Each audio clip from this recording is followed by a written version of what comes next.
Bonsoir. Veuillez regagner vos places. La séance commence.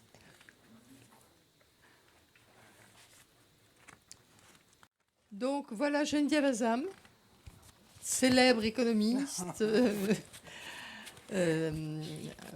une des fondatrices d'Attaque, grande militante devant l'Éternel.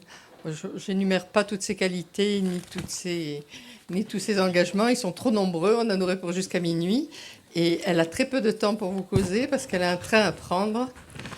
Et donc, elle ne peut pas parler plus d'une heure. Donc, moi, j'ai un micro, elle en a un. Ce micro-là, il est pour vous. Donc, vous levez le bras, je vous le porte en courant et vous lui posez les questions que vous voulez lui poser. Geneviève, c'est à toi. Ça commence mal.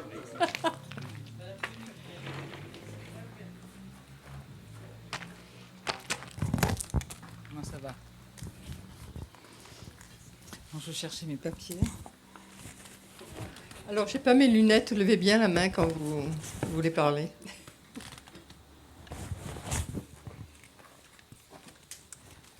Bon, merci Anne-Marie, merci Michel, merci toute l'équipe de la Ménardière. C'est la première fois que je viens ici. Je suis éblouie par le cadre, évidemment. Et je mesure la chance de ceux ou celles qui habitent pas très loin, ou à côté, ou à Bérard même, de pouvoir bénéficier de tout ce programme, de ce cadre, de l'accueil, bon bref. Donc je ne savais pas trop quel était le statut de cette réunion, conférence, etc., avant un film. Alors je ne vais pas parler du film que je ne vais pas voir, j'en dirai un mot quand même, parce qu'il est lié bien sûr à la question de l'eau. Donc Anne-Marie m'a demandé de parler de l'eau, mais l'eau c'est un sujet absolument immense, donc j'ai dû faire des choix dans ce que j'avais envie de discuter avec vous, de partager.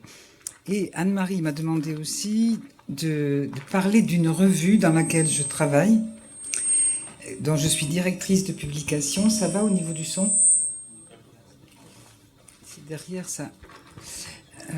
Une revue donc, dans laquelle je travaille, je suis directrice de publication. Un peu plus, mais j'ai peur que ça résonne. Non, ça va? C'est bon.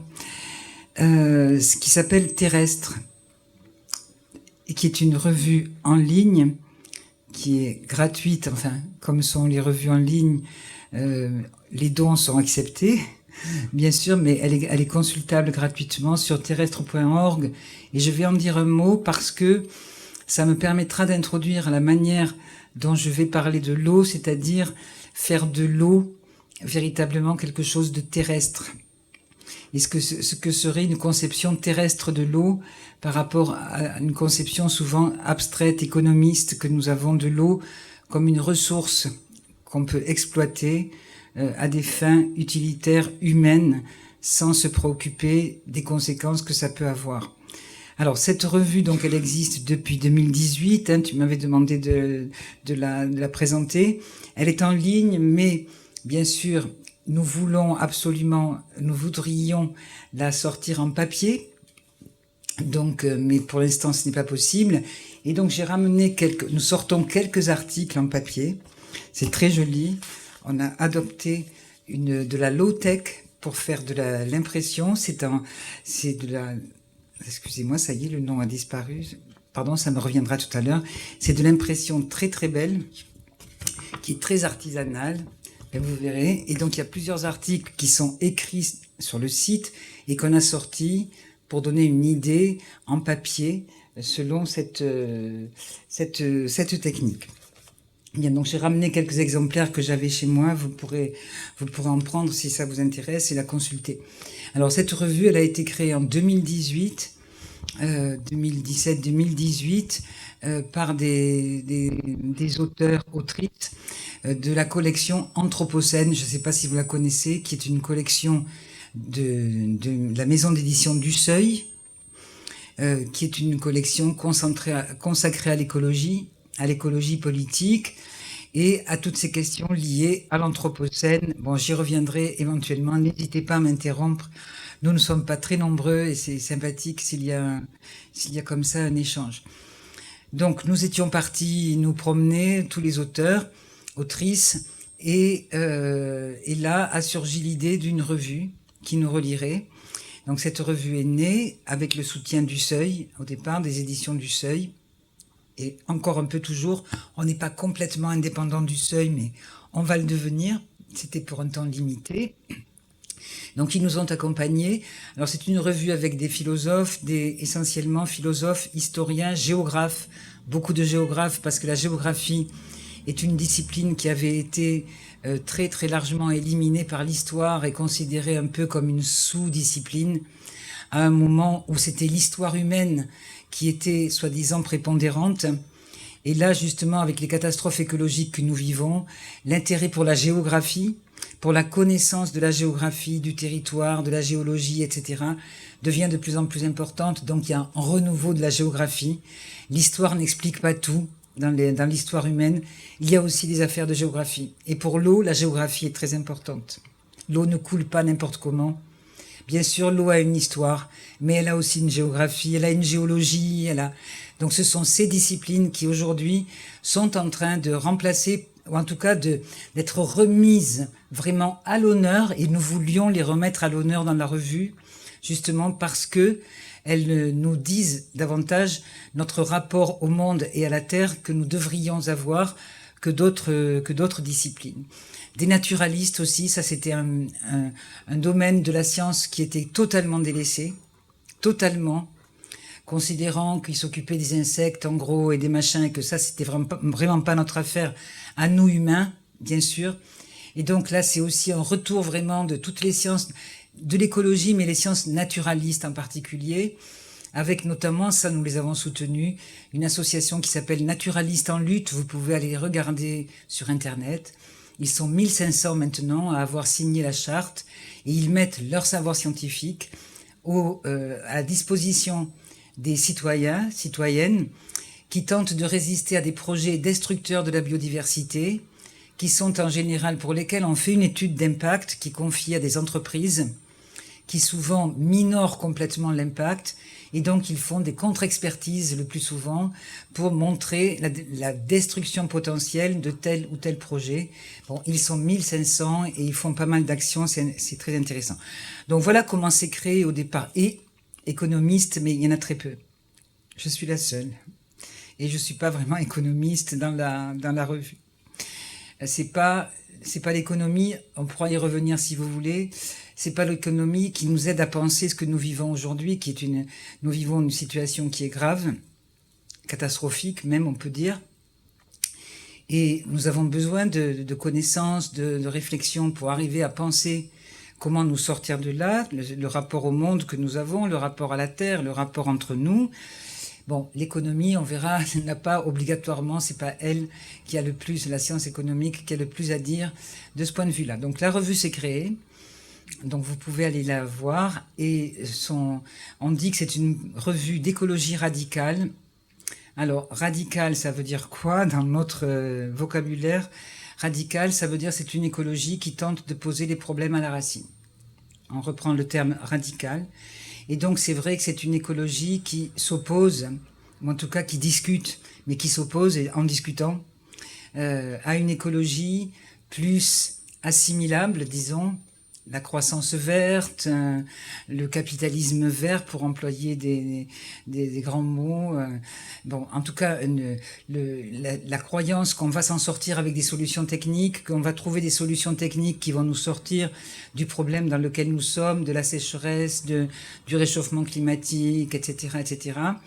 Donc, contre le technosolutionnisme, on se situe. Et donc, c'est une écologie nous voudrions mettre en avant, en tout cas dans la réflexion, une écologie qui pose la question, qui va à la racine des problèmes. Donc voilà, il y a des anthropologues aussi. Alors pourquoi terrestre?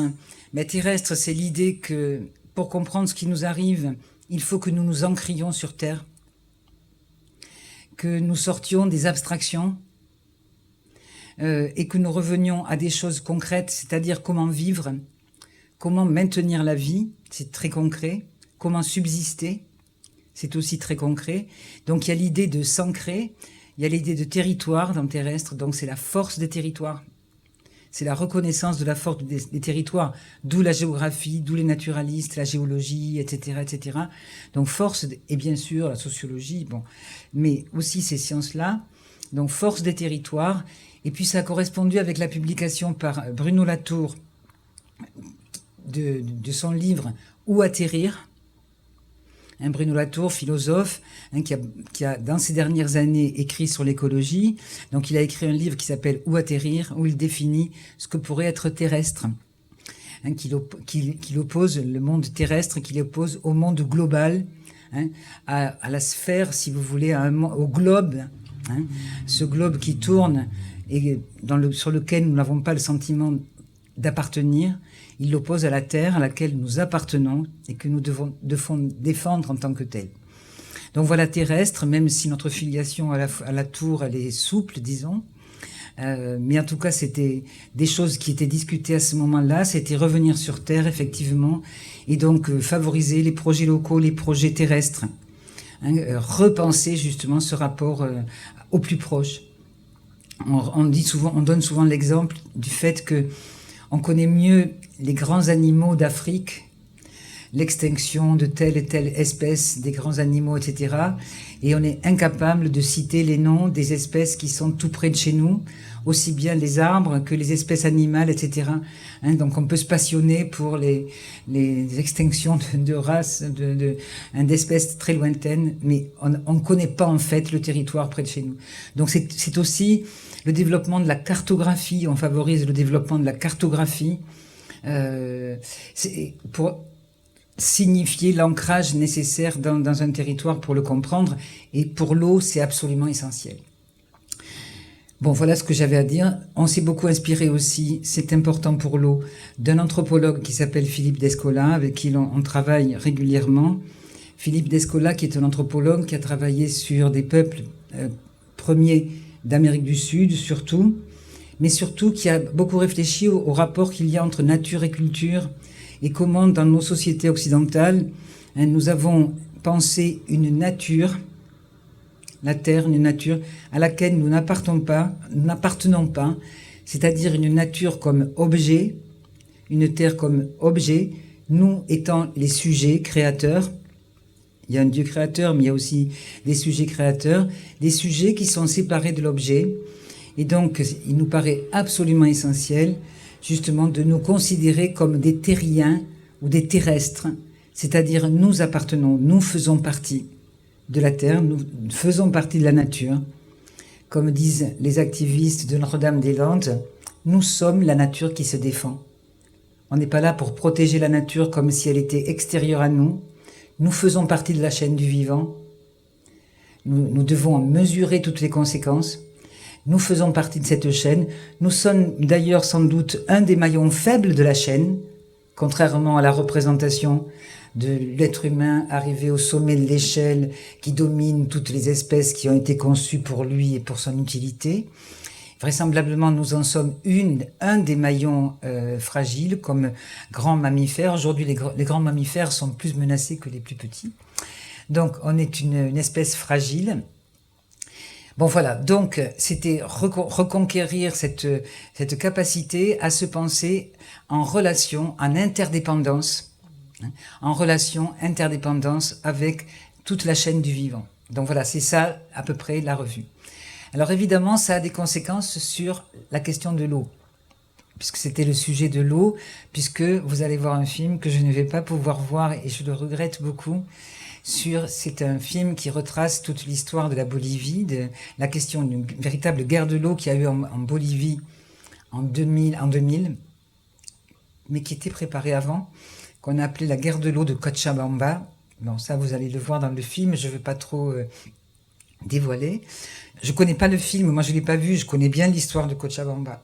En revanche, c'est une grande ville, enfin vous allez le voir aussi, dans lequel, bon, c'était l'époque de la dictature en Bolivie, et le dictateur a décidé de vendre tout le réseau d'eau à une firme multinationale américaine, vendre l'essentiel. Il y avait quelques groupes boliviens aussi qui participaient, mais c'était très peu, l'essentiel à une firme multinationale américaine. Donc il vend tout le réseau d'eau et le prix de l'eau a été multiplié par je ne sais combien en quelques mois. Donc il y a eu des révoltes, des insurrections véritablement. On appelait ça la guerre de l'eau, qui s'est terminée par le fait que la multinationale américaine a été renvoyée dans ses logis. Et donc l'eau a de nouveau été communalisée et il y a eu une expérience extraordinaire des habitants qui vraiment se battaient pour la subsistance. Alors ce que je voudrais dire, c'est que ça aussi on travaille beaucoup, moi c'est mon sujet là en ce moment, sur la subsistance. La subsistance, c'est quelque chose qui, dans notre société moderne, industrielle, a été totalement dévalorisé parce que ça évoque la pauvreté, la pénurie. La subsistance, c'est pour les peuples sous-développés, c'est pour les peuples indigènes. Eux, ils subsistent, les pauvres, comme ils peuvent, etc., etc. Alors que nous, on a l'abondance au bout de la main. Et donc, une dévalorisation totale de la subsistance et une dévalorisation de tous les métiers liés à la subsistance. En particulier les métiers des femmes, tous les métiers du soin, tous les métiers de l'entretien, tous les métiers qu'on appelle des métiers de la reproduction sociale, souvent, qui sont liés à la subsistance. Or, aujourd'hui, je pense que les imaginaires commencent à bouger. Nous nous rendons compte, j'espère en tout cas, que cette question de la subsistance, elle est centrale. Et en particulier par rapport à l'eau. Vous avez vu sûrement, je ne vais pas retracer tout ça, les rapports de l'ONU, les rapports où l'eau claire, l'eau potable va manquer pour 2 ou 3 milliards de personnes dans quelques années. Donc c'est bon, bref, je crois que là je ne vais pas rappeler tous ces malheurs que je crois qu'on entend sur toutes les radios. Et donc à Cochabamba, il y a eu vraiment une insurrection avec le thème de la subsistance. C'est-à-dire l'eau, c'est pas n'importe quoi. L'eau, c'est vital. Sans eau, il n'y a pas de vie. Et donc, il n'est pas possible que ce soit une firme multinationale qui s'approprie tous les réseaux d'eau de la Bolivie et qui augmente les prix comme ça a augmenté. Et donc, ils se sont organisés vous le verrez, je pense, un peu dans le film, ils se sont organisés par quartier et ils ont communalisé l'eau, pas étatisé. Ils l'ont communalisée, c'est-à-dire l'eau gérée en autogestion par les habitants dans tous les usages, répartition de l'eau, répartition des usages, etc., etc. Bon, là en ce moment c'est un peu compliqué, puisque déjà en Bolivie, beaucoup de glaciers de la cordillère ont fondu ou fondent, et l'alimentation en eau dans beaucoup de villes, à La Paz, à Cochabamba, etc., elle est fractionnée, c'est-à-dire c'est pas tout le temps, c'est pas en continu. Bon voilà, ça c'est le contexte du film, mais c'était véritablement l'eau comme élément vital. Et là, ils ont gagné. Voilà pourquoi le film est emblématique, d'autant qu'il fait le lien avec la colonisation de colons. Alors je reviens sur l'eau, je me dépêche un peu parce que je vois que l'heure tourne. Je reviens sur l'eau, comment concevoir. Je ne vais pas parler de tous les malheurs qui nous arrivent, vous les connaissez, mais c'est plutôt comment pouvons-nous penser notre rapport à l'eau, comment faire pour rediscuter les usages de l'eau, comment faire pour considérer l'eau effectivement pour ce qu'elle est, c'est-à-dire un bien central, c'est plus important que, je ne sais pas, des centrales nucléaires ou je ne sais quoi encore, ou des babioles qu'on nous produit. L'eau, nous n'avons pas le choix. En tout cas, l'eau, c'est la vie. Nous venons de l'eau, nous sommes sortis de l'eau, la vie est sortie de l'eau. La vie telle que nous la connaissons aujourd'hui sur la Terre, elle est sortie de l'eau. Ça a été tout ce processus-là de l'évolution. Nous sommes constitués d'eau, 90% de notre corps, c'est de l'eau. Et donc, excusez-moi, je cherche mes lunettes, parce que je ne voudrais pas trop m'égarer.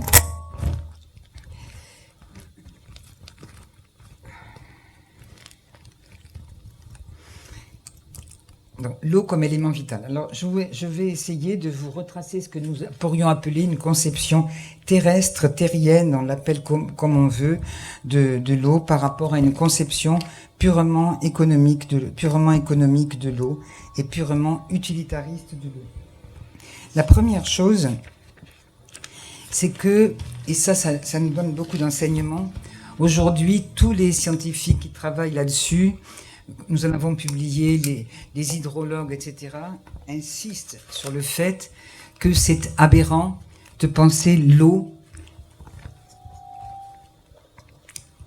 isolée de son milieu. dans notre culture occidentale, moderne, disons, nous avons pris l'habitude de fractionner. Il y a l'eau, il y a la terre, il y a la forêt, il y a ci, il y a mi, et tout ça est fractionné. Comme si on pouvait penser tout ça indépendamment les uns des autres. Et il y a les humains, totalement indépendants et souverains. C'est la souveraineté, soi-disant c'est la liberté d'être entièrement souverain. Donc tout ça est complètement délié.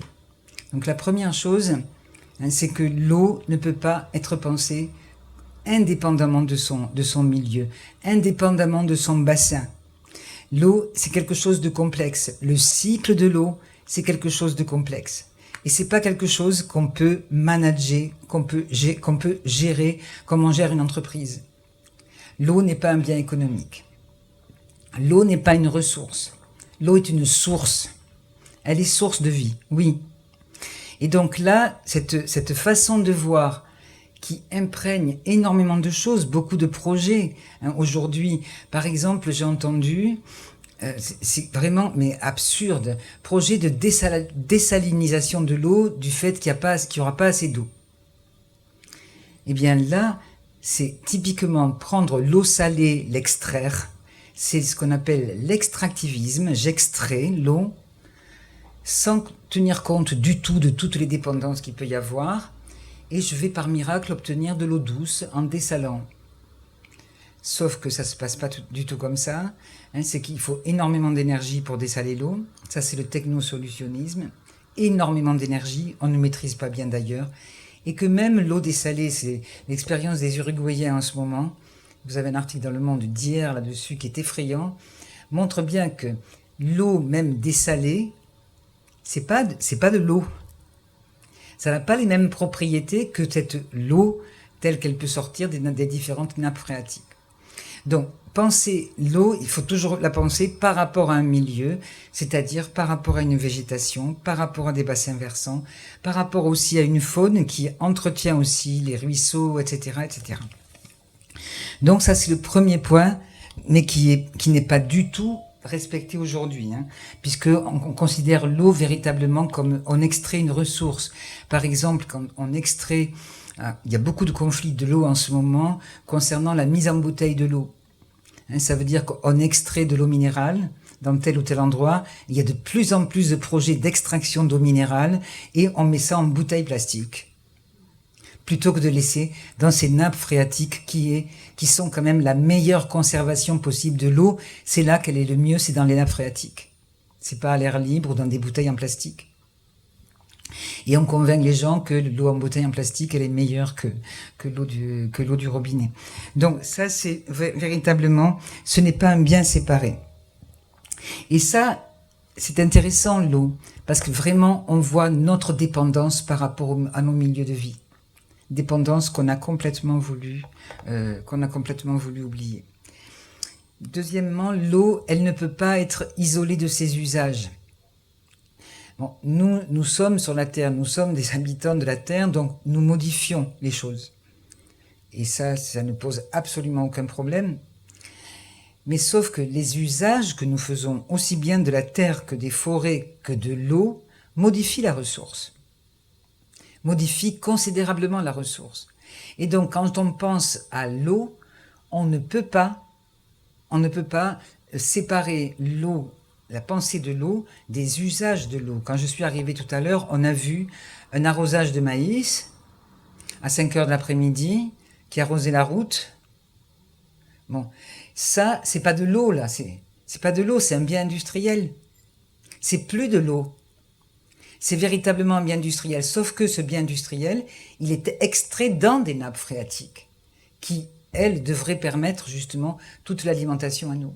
Mais là, il ne s'agit plus d'eau, et donc on le met sur la route, on arrose à 5 heures de l'après-midi, ce qui est une aberration en plein soleil, on plante des plantes qui ont besoin de beaucoup d'eau, parce que l'eau est abondante, on s'en fiche. du maïs, par exemple, là où on ne devrait pas avoir du maïs. Du maïs, il peut y en avoir en Bolivie, il peut y en avoir au Mexique. Ce sont des plantes natives là-bas de ces régions-là. Ici, c'est plus problématique le maïs. Mais ça, on a pensé qu'on pouvait tout coloniser, mettre du maïs ici, je ne sais pas, je ne sais quoi, en fait, vous connaissez tous les exemples, puisque la terre était à notre disposition et qu'on allait pouvoir, moyennant avec des moyens techniques, produire tout ce qu'on voulait, où on voulait. Donc ça, c'est le deuxième point sur l'eau, et je donnerai un autre exemple tout à l'heure. Donc, elle n'est pas un objet, elle n'est pas une ressource. Alors ça, c'est vraiment la remise en cause vraiment du dualisme, c'est-à-dire du fait de considérer qu'il y a nous d'un côté, il y a l'eau de l'autre côté. Il y a nous et la nature, on ne fait pas partie. Alors je ne dis pas qu'on fait partie de l'eau, mais je disais tout à l'heure qu'on est constitué de 90% d'eau. Pour nous, l'eau est vitale. Elle est absolument vitale. On n'a pas le choix. Alors peut-être on peut imaginer des apprentis sorciers peuvent nous faire croire qu'on va trouver des moyens techniques extraordinaires pour nous hydrater, mais ça, c'est une pure vue de l'esprit. Donc ça, c'est la remise en cause du dualisme et c'est la remise en cause de l'économisme. Considérer l'eau comme une ressource qu'on peut extraire, qu'on peut commercialiser, qu'on peut s'approprier, alors que ce n'est pas les humains qui ont produit toutes les sources d'eau. Les sources d'eau, bon, alors après, on verra, il y a une spiritualité de l'eau aussi, mais les sources d'eau, elles sont sur la terre, et elles bougent d'ailleurs depuis la création de la terre. Il y a des sources d'eau, voilà. Les interprétations de ça peuvent être extrêmement différentes selon sa philosophie. Certains y voient la main d'un créateur, d'autres non. Enfin bon, bref. Donc il y a de l'eau. En tout cas, il n'y a absolument pas d'entreprise ni de main humaine dans l'émergence de l'eau, dans le fait que la planète bleue, contrairement aux autres, elle a été beaucoup arrosée pendant un temps. Pendant des millions d'années, il a plu sur cette terre-là, qui a permis de nous donner les océans, etc. Ça, c'est pas la main humaine. Et donc aujourd'hui, ça pose un problème qu'on dit d'anthropocentrisme, c'est-à-dire de croire que l'humain est au centre et que tout le reste est là pour lui obéir. Ça, on le retrouve dans les trois religions monothéistes aussi. L'humain au centre et toute la nature, tous les animaux, la flore, la faune qui sont là pour notre bonheur, pour notre utilité. Bon, c'est une remise en cause de l'utilitarisme. C'est-à-dire, et là il y a une formule très belle, d'ailleurs, c'est un slogan qu'utilisent beaucoup d'activistes de l'eau. Est-ce que c'est là que je voulais en parler? Non, mais c'est pas grave. C'est ça. Donc, l'eau n'est pas un objet. Alors, est-ce que l'eau peut être un sujet? En tout cas, contrairement à ce que pendant longtemps on a pensé, la Terre, elle est active. L'eau est active, c'est pas un bien passif, c'est pas quelque chose, c'est pas un stock qu'on peut s'approprier. Donc elle est vivante, l'eau. La terre aussi est vivante. Bon, certains juristes défendent qu'aujourd'hui, pour défendre l'eau, il faudrait considérer l'eau entre guillemets comme un sujet, tout en sachant que c'est pas un sujet humain, c'est pas le problème, comme un sujet qui pourrait avoir des droits en tant que tel. Et donc, ce serait plus le droit à l'eau que nous demandons, ce serait le droit de l'eau. Le droit pour l'eau d'exister pour elle-même, et pas seulement pour nous servir. Donc là, il y a déjà des expériences assez importantes. Beaucoup en Nouvelle-Zélande, c'est le truc le plus connu parce que ça a été le premier fleuve qui a été, on a considéré les droits du fleuve dans un pays, un coin de Nouvelle-Zélande. C'est des peuples indigènes qui sont arrivés à obtenir ça, et en fait le droit de l'eau définit des obligations des humains par rapport au droit. Il y a aussi, il ne faut pas croire que c'est seulement pour les pays, les peuples indigènes. Aux États-Unis, le lac Erie, qui est totalement pollué, qui est quasiment un lac mort, a été déclaré aussi avoir le droit comme détenant un droit, était considéré comme un sujet de droit qui définit les obligations, notamment de dépollution de ce lac, qui est aujourd'hui, qui n'est plus un lac vivant, qui est un lac mort. Il y a des expériences comme ça qui sont tentées en France. C'est les droits de la Loire, je ne sais pas si vous en avez entendu parler, avec le Parlement de Loire. La même chose pour le Rhône aussi. Bon, c'est un peu plus compliqué parce que le Rhône, il est sur la Suisse et la France, donc il faut des discussions qui sont un peu plus importantes. Et il y a des gens à Bordeaux qui travaillent sur les droits de la Garonne. À ma connaissance, pas à Toulouse. Donc, il y a l'idée que en tout cas, c'est le changement d'imaginaire. C'est pas uniquement nous qui avons droit à l'eau. C'est aussi l'eau qui a le droit d'exister, d'avoir son cycle par elle-même et pour elle-même, du fait qu'elle a une valeur intrinsèque, indépendamment de la valeur de ce qu'on lui donne. Et ça, si bien que, par exemple, vous avez entendu parler de la manifestation de Sainte-Soline, celle qui a heurté et occupé beaucoup la presse à sensation. Eh bien, à peu près 300 organisations internationales ont signé un soutien, en tout cas, suite à la manifestation de Sainte-Soline, un soutien à celles et ceux qui se battent contre les méga-bassines. C'était 300 et des associations assez importantes au niveau international. Et la pétition, on la trouve sur plusieurs sites. Elle s'appelle « Nous sommes l'eau qui se défend ». Nous sommes la terre qui se défend, nous sommes la nature qui se défend, nous sommes l'eau qui se défend. C'est-à-dire, encore une fois, on ne se pose pas en extérieur, nous les grands protecteurs, on va sauver la nature, on va sauver le climat et on va sauver l'humanité. Non, ça c'est des grands projets extrêmement abstraits. C'est pas ça dont on a besoin aujourd'hui, c'est des choses extrêmement concrètes. Nous sommes l'eau qui se défend, ça veut dire que partout où l'eau est menacée, disons, dans son existence même, eh bien, nous devons la défendre. Donc c'est quelque chose de pragmatique et beaucoup plus concret. Troisième point.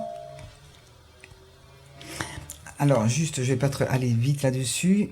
Sur le troisième point, l'eau n'est pas gouvernable. Alors ça aussi, c'est un imaginaire qui est très intéressant. Elle n'est pas gouvernable. C'est d'ailleurs un drame, bien souvent, parce que l'eau s'infiltre partout. Et c'est très difficile de trucs. Et donc, certains disent, ça pourrait être un modèle pour nous aussi. Pour ceux qui résistent, justement, aux grands projets et qui n'entendent pas être gouvernés obligatoirement par des multinationales ou par des États qui sont à la solde de ces multinationales. Donc, il y a l'image de l'eau comme ingouvernable, non maîtrisable. Et ça, c'est intéressant. Parce que nous avons vécu avec la conception d'un être humain, masculin si possible, tout puissant. Tout puissant avec la science, la technique, capable de réguler même le cycle de l'eau, etc., de gérer, de manager, tous ces termes qui sont apparus. Et donc cette idée de toute puissance et donc de solutions techniques. Or l'eau n'est pas gouvernable. C'est vrai qu'elle ne coule pas toujours comme on voudrait qu'elle coule. Elle ne coule pas toujours là où on voudrait qu'elle coule. Et là, il y a un beau texte que je vous conseille qui s'appelle « L'histoire d'un ruisseau », qui est un texte d'un géographe, Élisée Reclus, qui était aussi un communard, qui justement nous invite, c'est la fin du 19e siècle, invité déjà à ce moment-là, il a fait Histoire d'une montagne, Histoire d'un ruisseau, etc. Il invitait justement à connaître très très bien le territoire que nous habitons. Dans la revue terrestre aussi, le terme très important, c'est habiter. Habiter quelque part, se poser quelque part, habiter. Habiter vraiment et non pas glisser toujours. Et donc, il décrit les ruisseaux, la description est extrêmement importante. Et concernant les ruisseaux, il dit qu'il est plus ému par les ruisseaux que par les grands fleuves.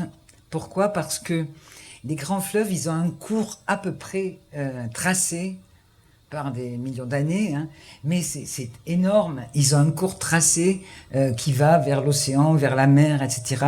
Donc, ils ont un cours qui est tracé assez peu mobile. Alors que le ruisseau, les petits ruisseaux, il prend beaucoup d'exemples, les petits ruisseaux, souvent, ils se faufilent. Et il dit en quoi ça pourrait être une leçon humaine. c'est que, je vais le paraphraser parce qu'il a une phrase très belle. Il dit, le ruisseau creuse son chemin en composant avec l'ordre environnant.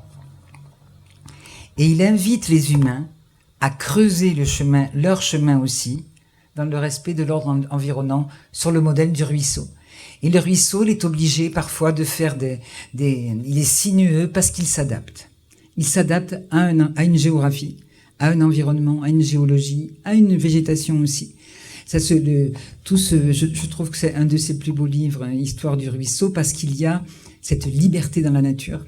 Parce que souvent on nous dit, oui, l'évocation de la nature, c'est que de la contrainte, c'est de l'écologie punitive, c'est blablabla, tout ça, tout ce qu'on entend. Non, c'est l'inverse. C'est qu'il y a une liberté énorme dans la nature.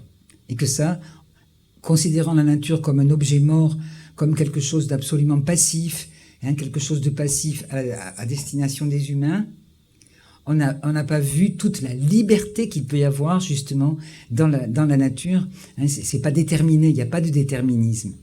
Eh bien, ça pourrait être une leçon aussi pour nos expériences humaines, surtout quand nous avons quand même des choses assez graves qui se passent comme aujourd'hui, de savoir quand même qu'il n'y a pas de déterminisme, hein, et que, comme le ruisseau, on peut creuser son chemin peut-être, hein, en s'adaptant à l'environnement qui est le nôtre, hein, et à poursuivre ainsi et pouvoir trouver une issue. Donc voilà ce que je voulais dire. Juste un mot encore, parce que ça revient très souvent. Je ne sais pas, vous voulez que j'arrête? Qu'est-ce que je fais? Je crois qu'on peut arrêter. Je voulais parler de l'eau comme commun. S'il te reste un quart d'heure, s'il y a des gens qui veulent poser des questions. Il me reste, oui, un quart d'heure, pas plus.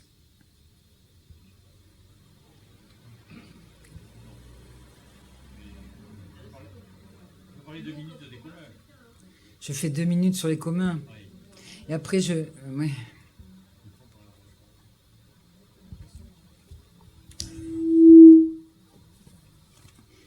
Alors, on entend beaucoup aujourd'hui dire l'eau est un commun, l'eau est un bien commun, etc.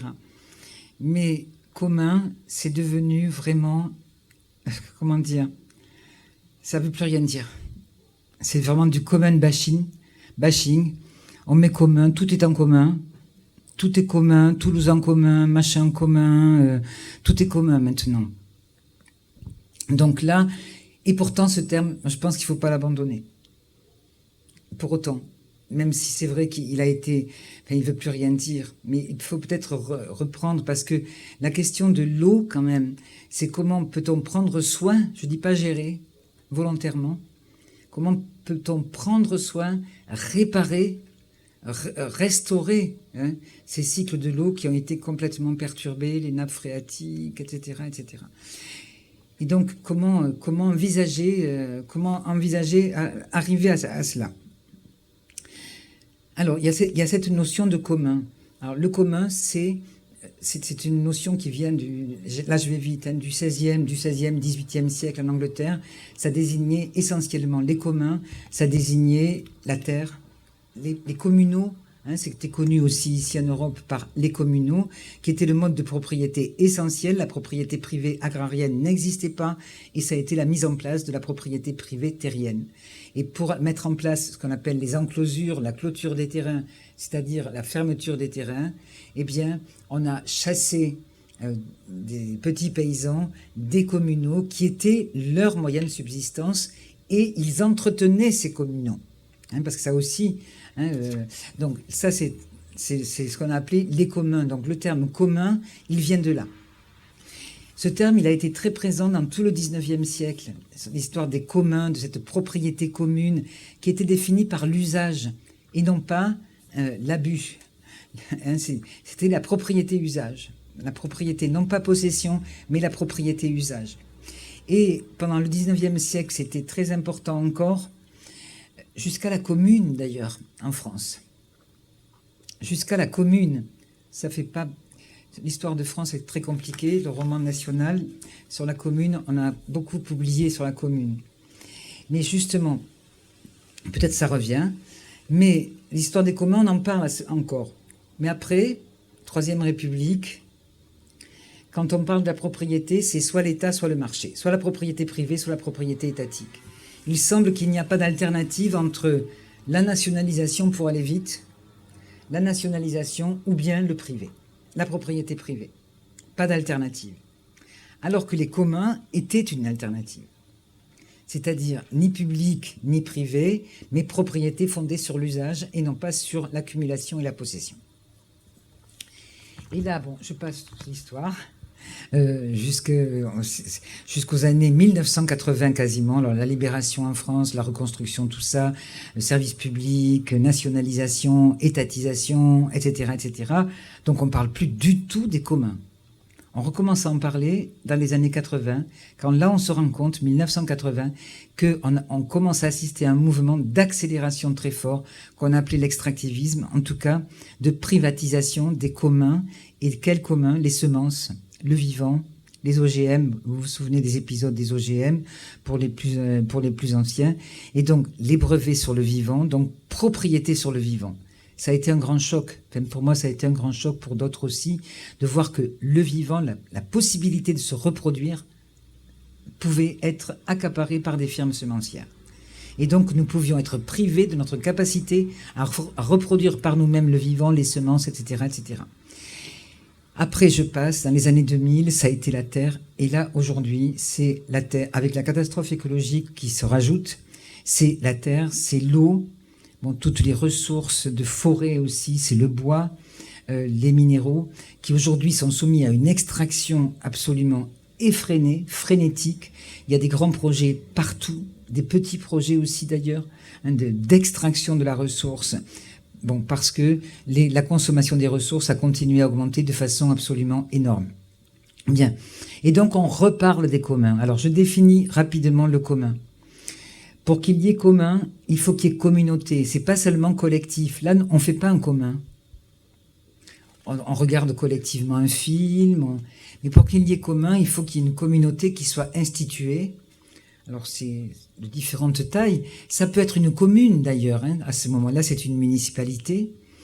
Mais ça peut être, enfin ici, c'est peut-être création d'un commun autour de la Ménardière, etc. Il faut qu'il y ait une communauté qui définisse les usages d'une, entre guillemets, ressource ou d'une source. Pour l'eau, un commun de l'eau supposerait, c'est ce qu'ils ont fait à Cochabamba, qu'il y ait une communauté qui, à un moment donné, décide qu'ils vont décider collectivement, ils vont s'entendre sur les différents usages de l'eau. Et aujourd'hui, les usages de l'eau, c'est extrêmement compliqué, puisque l'eau, elle sert secondairement pour abreuver les humains, je dirais. Ça peut paraître étrange, hein, mais elle sert beaucoup pour l'énergie. L'eau de la Garonne, de l'Ariège, sert à refroidir Golfech, et c'est un gros problème. Parce qu'avec la baisse, avec le réchauffement climatique et la baisse du niveau des eaux, le refroidissement de la centrale nucléaire est absolument prioritaire. Ça, c'est un premier. Visiblement, ça choque personne puisqu'on va construire d'autres centrales. Ça n'a pas l'air gêné. Il y a l'agriculture, il y a l'industrie. Aujourd'hui, pour faire des puces électroniques, il faut une eau extrêmement pure.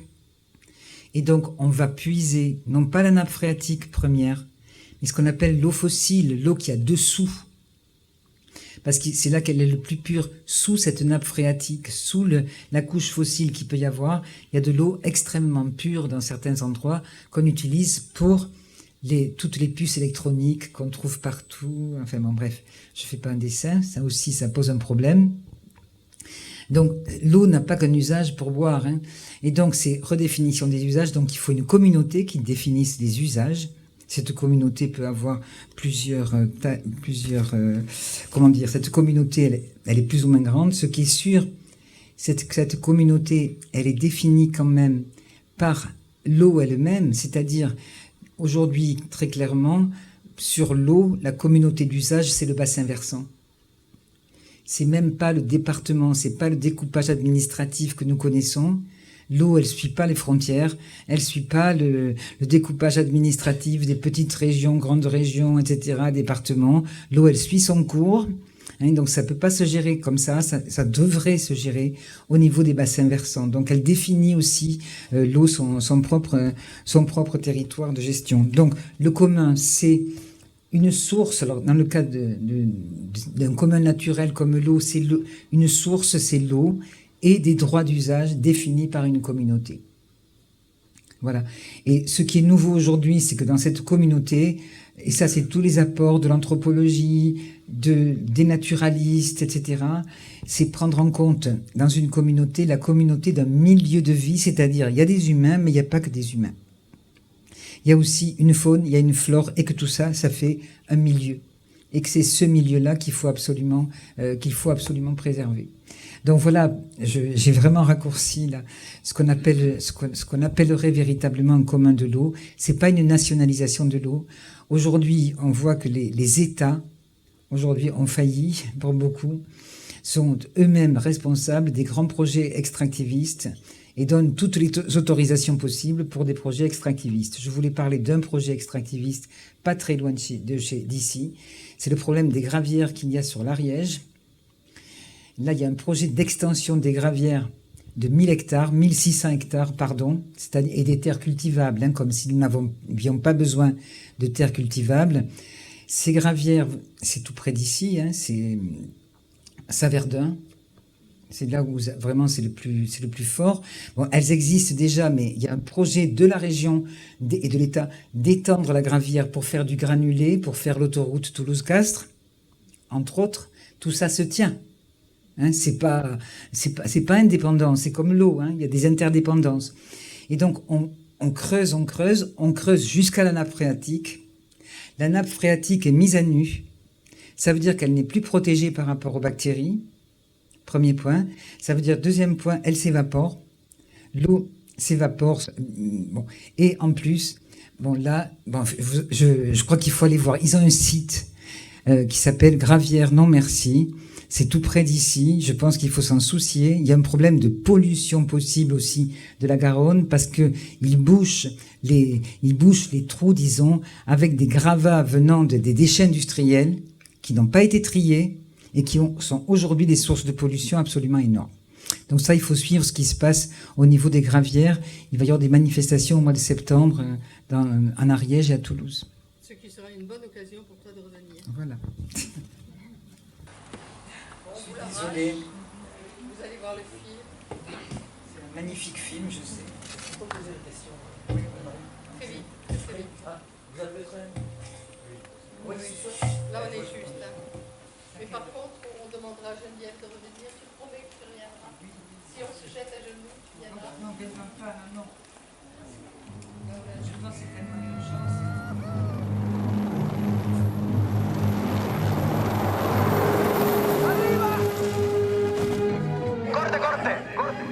Ok, chicos, muchísimas gracias, increíble, gracias.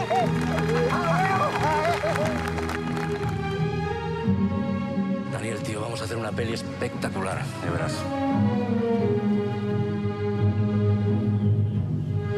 No, pero a ver, no me lo estoy inventando. Esto es lo que sucedió, tenemos que contar lo que pasó. Es muy importante para la película, por favor. Sebastián, hay cosas más importantes que tu película. ¿Dónde chingados están mis indígenas? ¿Dónde puta madre está Daniel? ¿Ese es Daniel? ¿Tu madre es Daniel? ¿Qué hace aquí este cabrón? Nosotros, el pueblo de Cochabamba, comunicamos que si no se deroga la privatización de las aguas en las próximas 48 horas, iniciaremos un bloqueo indefinido en toda la ciudad y las carreteras.